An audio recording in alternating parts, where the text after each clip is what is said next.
So I had a lot of fun making those neon black light dice a few videos ago. So I'm like, well, I've got some more acrylic paint. Let's just make some more. This time, though, I want to make them glow. So what I did was I took some glow powder that I've had lying around, and I just decided, I'm like, well, I'm going to make these glow on the inside as well. You know, glow in the dark, UV glow, and yeah, so I got my Mr. Nola's glass coat epoxy, my mixing cups, my silicone mixing cups, and of course the Roxy epoxy glow powders I just mentioned, and then I have my stir sticks.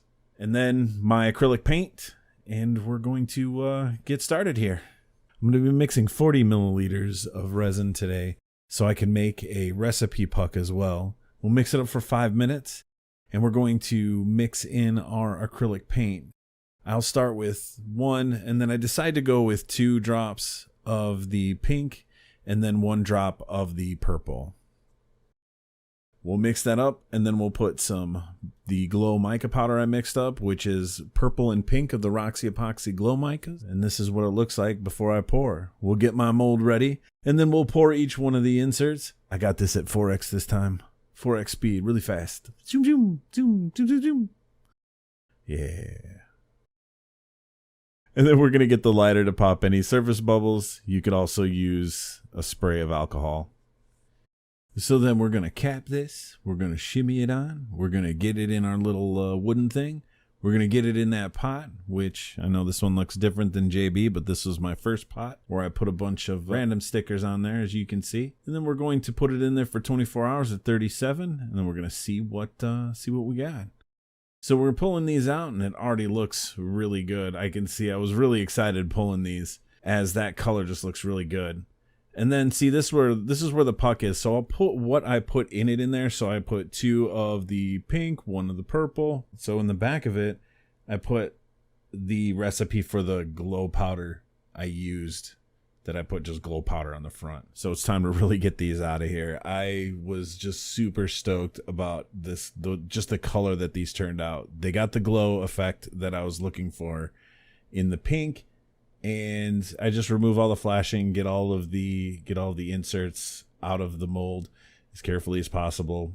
They did cure, so I know that the mixture I used isn't going to have any cure problems with the resin.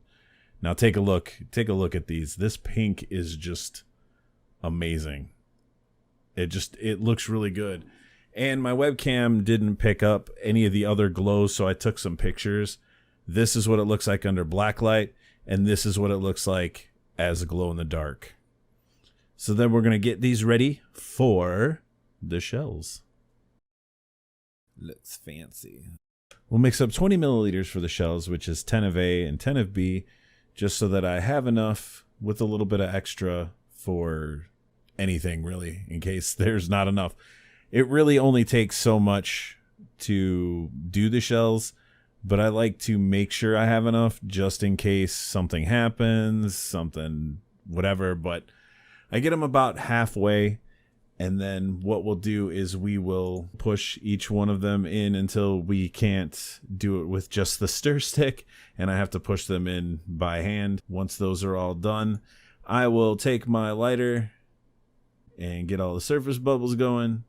We'll cap them up, get them back on that wooden holder, and then we're going to put them in the pressure pot for about 24 hours at 37 psi. As my molds, when I made them, I pressured them at 40. And I like to go under that. There's always a lot that can go wrong, but this isn't one of those cases when you do a multi-pour.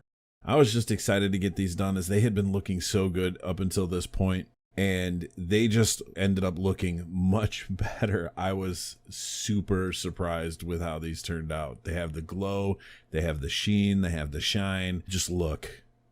Oh man, these turned out better than I expected.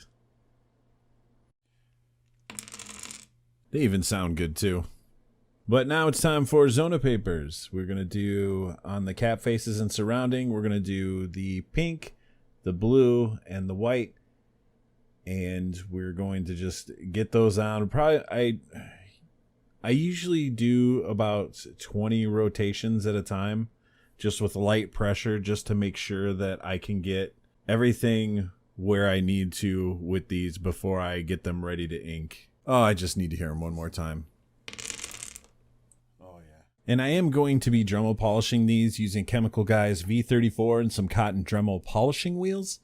And as you can see, I just take a little bit from the top, put it on the tip, and then I will do that for each time I will Dremel polish a die.